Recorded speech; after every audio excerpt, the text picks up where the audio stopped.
করলো এর মধ্যে পানির মধ্যে পানি গুটে পাইলে তুই রে পানির মতো লাগছে যে এ আমার মরিচ বেশি নাই তাও আমার হাত ঢুকে গেছে কি আপনার টান দিতে বললো মানে ওইদিকে দিচ্ছি মাখা সেটা আমাকে একটু বিটলো বলে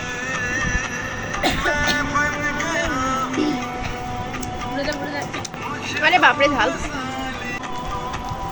কই দে দে দে তুমি আগে মুড়ি দেই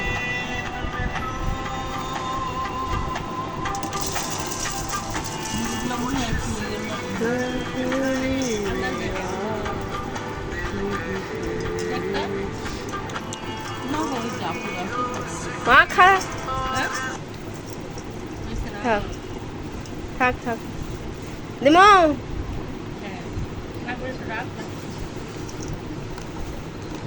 দে দাও আরে দিয়ে দাও দে সব দিতে বলছি দে মিষ্টি না ঝাল মিষ্টি ভালো মিষ্টি মিষ্টি মিষ্টি না ভালো মিষ্টি মজা লাগে দে দেবো সব দিয়ে দে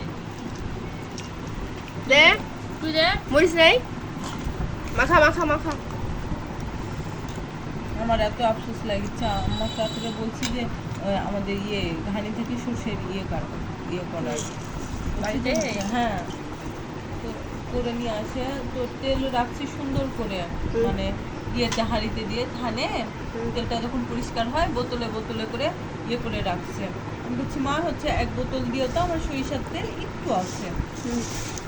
তা আম্মা করছে যে হচ্ছে এটা ছিল আচ্ছা হচ্ছে নিয়ে যায়নি আমি বলছি আচ্ছা ও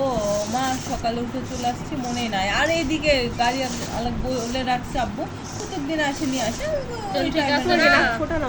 এ আপু তেল ঠিক আছে না তো আমি তো বলতেছি যে হচ্ছে মিষ্টি মিষ্টি খাবা তেল দিব আসবি তো তুই মরিচ টরিচ দিলে ভালো লাগতো ঝাল ঝাল কম লাগতো হয়েছে। মরিচ চামচ মরিচ মিষ্টি শুকায় গেছে একদম